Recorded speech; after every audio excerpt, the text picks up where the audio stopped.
Hey. Hey.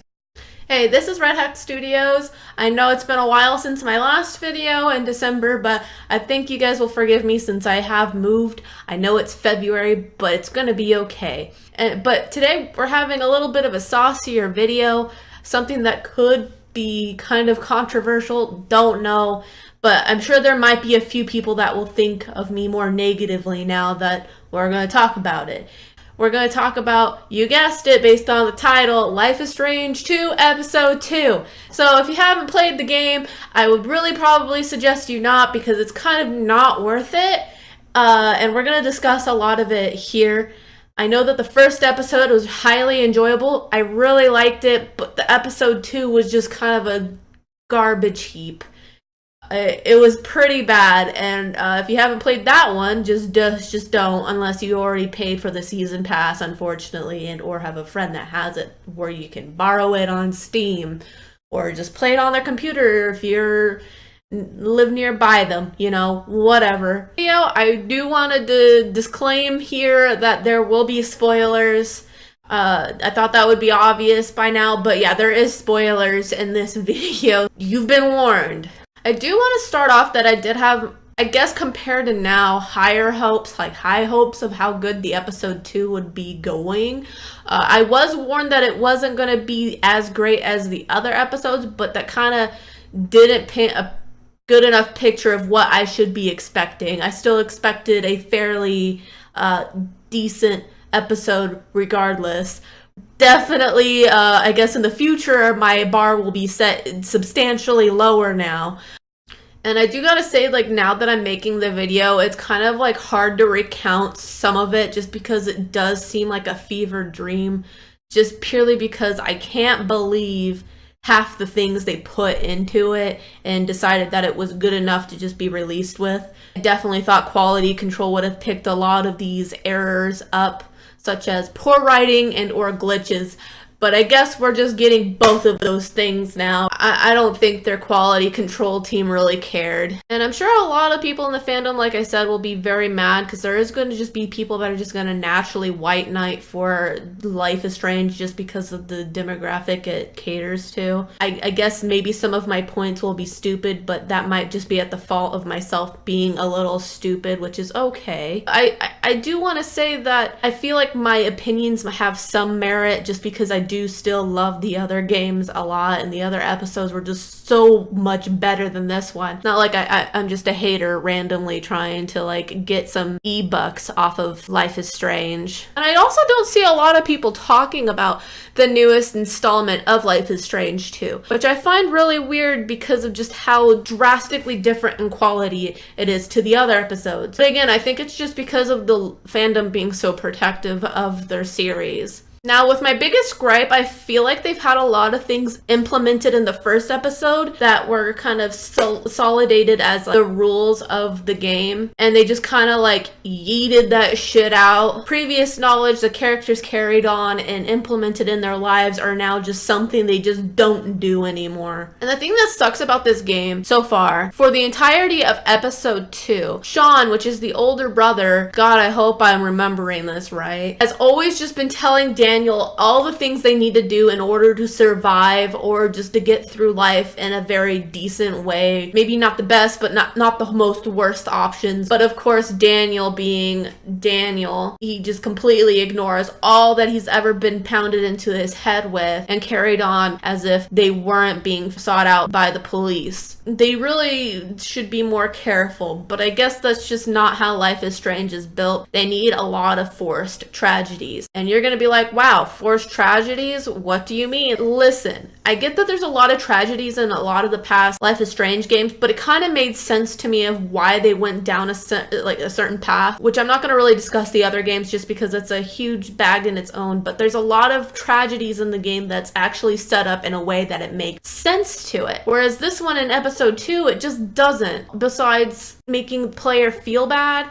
And the one thing that I hate is when movies or games or books or any type of media that you can consume usually always almost has this one forced tragedy, which is killing off animals or pets just to elicit a response from the viewer of sadness or distress. And that just seems bonkers to me, especially in this one where it doesn't make sense at all. So there's this dog named Mushroom, which it doesn't matter knowing the name. You finally pick it up in the end of the first episode. In the second episode, it dies. What was the point of Mushroom? Nothing about the dog contributed to the story besides to be a setup for something that makes the viewer go, oh no, dead dog. And especially the way they kill it off, totally what I go back to my first point being that they put in rules or things that the characters know that they have to do in order to survive, but they totally forget it somehow. The example that I'm trying to drive with this one is in the first episode, when they first leave their town, they go through this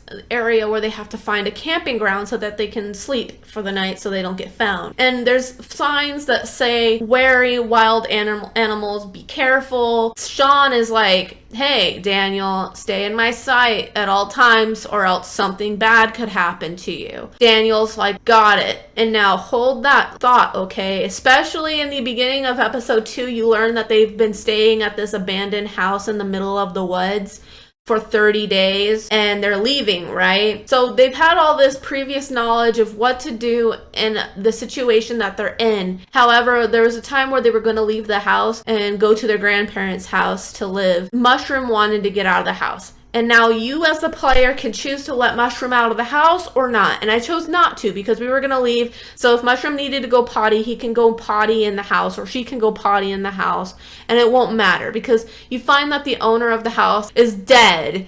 Who's coming back to the house? I don't know. It's run down. It's not maintained by any standard. Nobody's came within the 30 days that they've been staying there. So like, why let the dog out? You go talk to Daniel and Daniel's like, you need to let out Mushroom. And he opens the door with his magic and lets Mushroom out. And it's just like, at that moment, it's Jesus. The dog's gonna die. Totally just ignoring any type of knowledge that the actual characters have. You know, within a minute, they're like, where's Mushroom? It's like, you just let Mushroom out. And then Daniel goes to find Mushroom. You pack up your things and you leave and you find that a mountain lion had killed Mushroom and is eating it. And they're like, wow, how could this happen? It's like, oh gee, I wonder. It's really stupid. It's like they wrote Mushroom in to be forced tragedy. And it's not even sad because all it does is make you, the player, mad because you know that the characters know better. I guess it's just really annoying to me because this is kind of at the beginning of the second episode where it kind of marks down that the writing is going to be extremely lazy. And I wish that I could say that part was the worst of it because there's a lot of other cases of just episode 2 alone that there's lazy writing and forced situations that would be easily avoidable. It just happens anyway. Like there's a situation where they meet Captain Spirit after saving him, right? And gosh, that's like a whole package to one case there. However, Daniel becomes friends with the kid very quickly, and the kid's like, I'm going to the winter market, you want to come with? And Sean's there, and Daniel's like, yeah, I want to go. And Sean's like, we can't go. We were told by our grandparents that we cannot leave the property due to being sought after fugitives or, you know, people that are highly suspected of a criminal crime of a high degree. And they told us to stay home until they get back. And Daniel's like, please, I just want to go. And Sean's like, no, we can't go. It's very important that we stay. But that just doesn't end there because apparently Daniel is able to just overwrite that narrative and we're going to the winter market anyway. I guess the more irresponsible part of it is that Captain Spirit's dad, I can't remember what his name is, it doesn't matter. It was like, yeah, you guys can totally come, even though after hearing that our grandparents or the people that we're staying with told us that we can't go. And he's like, you'll be back before they will. So another adult is being irresponsible and totally ignoring what another adult, I don't know, that really irritates me too. And also the part where, you know, at the beginning of the game, Sean is also telling Daniel that he can't tell or show off his powers to other people. And he started showing off his power in a more manipulative way. Oh my god, there's just a lot of construction outside of my house. I picked the worst time to do this. Oh well, we're carrying on. He starts showing off his powers to like make make the kid believe that they're his powers and not his own. So basically, Daniel is levitating things, and Captain Spirit believed that he was the one levitating those things, which makes no sense. And he keeps doing it until Sean is like, you can't do this to this kid. It's not magical. What's going to happen when we leave? And he can't know that it's you, because then he's going to tell other people and will be endangered because of it. Basically, what it came down to, what my player choice was, is what the game has basically been telling me to basically do. So I did it, which is not tell anybody, but to cut it out. We kept lying to Spirit, which is great, because we're going to figure out the greatest freaking clip ending that we could possibly get out of this game, which is another forced tragedy moment. So you're welcome. And besides all the forced tragedies and really lazy writing of this episode, we also have a lot of bugs, a lot of moments where it seems like either the animator themselves are just too lazy to fully animate the sequence, or just the game itself is just completely buggy. I don't know which one's which, because I've only played it my playthrough. I haven't watched other people's playthroughs, so I don't know if their game was fully functional and mine was just like totally pooped out. However, I do have a few clips, like I said, I am going to show you. Like there's one where you're playing fetch, right, with your dog Mushroom. Daniel is at the side of the house, and he takes a long time to kind of compute the input of, oh, I need to pick up this stick and throw it, right? So he takes a little bit to get over there, and so he finally makes his way to the stick. He levitates it, and just that's all he does, and then he puts it down, and the dog's just jumping at it. And it's kind of funny too, because aha, yeah, good job Mushroom, you got it, bring it back. And it's just like the dog is just there, and the stick didn't move, and it was just really goofy. And I'm not gonna lie, I thought that this was kind of just the weird way of animating. Like this is one of the bugs that I wasn't really like quick to catch as a bug. I thought that was intended, not gonna lie. I know, yeah. Hey, Enano. Shroom needs some exercise too, right? Is he gonna pick it up from all the way there? Is he not gonna come over? Get the stick, yeah. He's not coming over. There he is.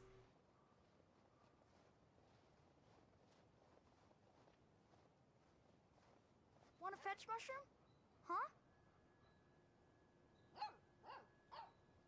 There you go. Did it. Go, girl. Chuck it. Oh my god, that's not playing flesh. Yeah. Good girl. Wait. What? That's it? And they all just kind of like broke my immersion, which was great for a story-based game that is heavily story-driven. Breaking the immersion is really bad. Also, here's another clip of probably one of the most hilarious moments in my opinion. Time to lose. Okay, just pick the one you like and come get me. Deal? Deal. I've never been a Yeah. So with the horrible writing and really bad bugs, we were just left with the portion of the game that we awaited since September 27th, which is when the first episode released, till 24th of January, which is the second episode, which is almost 5 months. We're kind of left with this really crappy installment of a game. I would really just call it a hot piece of garbage. Been stewing in its mess for 5 months only for someone to happen across it. This is Life is Strange 2 episode 2 for sure. And it's kind of sad too, especially since the Captain Spirit's adventure game was really fun and entertaining, oh my god, entertaining, and it didn't match up at all. Like it didn't deliver. I also wish that the game, when they keep pushing the character, keep a certain thing in mind, like you have to do A, you have to do A, and you have to do A, and you have a moment where you can stray from doing option A. If you don't stray from option A in that instance, you'll probably most likely get a bad reward or bad ending for that option. There's never been a time where I kept with the tone of option A and been rewarded properly for keeping up with what the game has been basically leading you up to believing that you need to do. The game definitely rewards a player for straying away from what you're told to do. Like an example, there was a portion of the game where your grandpa and you are talking and he notices that Daniel is special. But I also lied about Daniel being special, and he's like, you know, Daniel's different. And you're like, well, Yeah, he is a kid, so he can be a little weird when you have the option to kind of admit to him that, yeah, Daniel can move things around with his mind. But I didn't do it. However, Grandpa was like, hey, you need to like not tell Grandma because Grandma's super religious and she won't understand. So make sure you keep it a secret or else bad things will happen. So you're led that Grandma won't handle the situation properly at all. And so I put it to the test. When the bookcase fell over Grandpa and you had the option to using your powers to save Grandpa or not using the powers at all. And of course, when option A is not using your powers at all and not letting Grandma know because that's what the game told you to do is keep it a secret, I went against it because I'm like, all the options I've been getting for doing as I'm told has been crap. So I went against what Grandpa told me and used magical powers to lift the bookcase off of him to save his life. And Grandma was like, wow, they were right. You were a gifted child. You're a gift from God. Grandma took it really well. She was happy and proud and she was just like ecstatic, like, holy crap, my husband keeps his legs, right? And this was also during the same time where the police shows up to the house because obviously they were caught at the winter market. Thanks, Daniel. Thanks, game. Great writing. Okay. Yeah, that was basically the most obvious situation of where the game punishes you and then rewards you for doing the opposite of what you're supposed to do, which is, I don't know. To me, that's kind of bonkers in my opinion. As I said, that there's a part where the police catches on and, you know, they get caught. So they show up to the grandparents' house and the grandparents, after saving Grandpa, was like, you need to leave, go behind the house and run, right? So they go from the back of the house and they keep running towards the forest. And the one thing that I didn't realize that they were going to do is run on the road, turn around and just stand there. They might as well just been T-posing at this point because they were just standing there staring at the police cars that didn't notice them, but only noticed them because they were just standing there staring at them, which was one of those instances where I would call a forced tragedy because you're about to see what happened with me lying to Captain Spirit and not telling him the truth, and then just standing there in the road staring at the police. So here you go. Shouldn't they be hauling ass?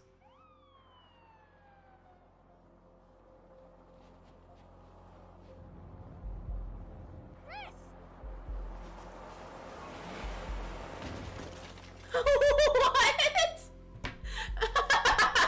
And the worst thing about this part of the game is that this kid literally believed that he could stop the car. And the car was probably maybe only going 20 miles per hour, 30 miles per hour because snow traction stuff, I don't know. I live in a desert. I'm not very savvy with this information. But just like, if you look at the distance from where the grandparents' house were and where Captain Spirit's house were, which they were neighbors very close together, and they start up and then they hit the kid, it almost makes me believe that they were trying to hit Daniel and Sean. They weren't trying to take them in, but they were intending to run them over because they just couldn't stop fast enough before hitting Captain Spirit when they had plenty of time to. And maybe I'm just really dumb and ignorant in that part, but I really don't think Captain Spirit died unless the police officer really had that moment where it's like, should I stop? And they had that hesitation, and not until the last second they were like, oh wait, maybe I shouldn't hit the kid. I changed my mind, and they changed their mind too late. There was plenty of other bugs too. I know I only showed you 2 clips, but I'll just show you the rest. There's just been a lot of weird ones, like the one where like 2 audio clips are just playing over each other and it sounds really weird. No, this is a souvenir, you know. I actually met your grandma during a disco night. Believe it or not. This For is real? so not good. That's so cool. She was such a good dancer. We danced the And then there was Whoa. The guy who painted that, he must have been seriously high. wait. So cool. And then there was one where Daniel didn't feel like fixing a picture frame when you asked him, but he stood up very excited to fix it for you, but he just didn't. Man, can you fix this frame up there? Easy. Watch it drop and break because I wanted to fix it.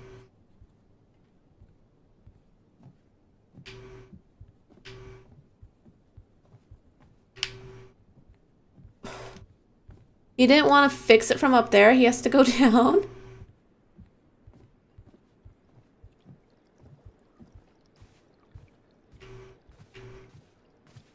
you going? Can we go out now?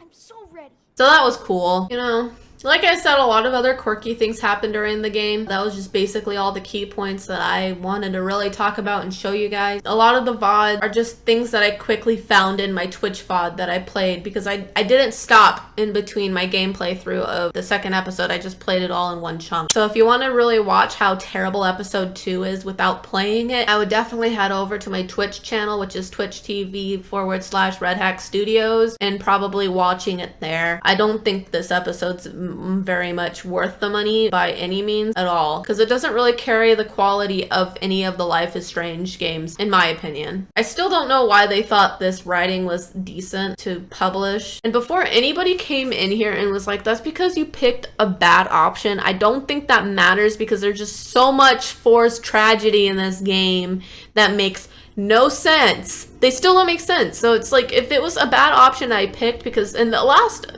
few Life is Strange games, I've picked bad options and I've failed things, and they have all obviously gave me very bad results, but I understood it. I understood what I did wrong and how I should have done things better. But it's just like, I don't feel that in this episode. I don't feel remorse for my action because it doesn't make sense to why I was punished for it, if that makes any sense. I still think it's funny that Spirit just kind of gets plowed that hard. And I don't get it. Why didn't Daniel and Sean just run into the forest? They'd have to stand in the street. That was so dumb. This episode's so bad. Maybe next time I should have just managed my expectations, which I definitely will this time around. Alright, thanks everyone for watching my video on Life is Strange 2 episode 2 and how terrible it was. I hope you guys see my points. I try to not make such a long video, which I probably already ended up making. And definitely give me a follow on my Twitch TV if you want to watch more gameplay videos. I'll try to make more reviews on things that I've come across as being terrible like this. Otherwise, definitely give me a subscribe if you would like, or a like on the video, hit the bell thingy, even a comment would suffice. That would be really cool and dope of you. And I hope you guys have a great day. Stay safe, and I'll catch you later. Bye.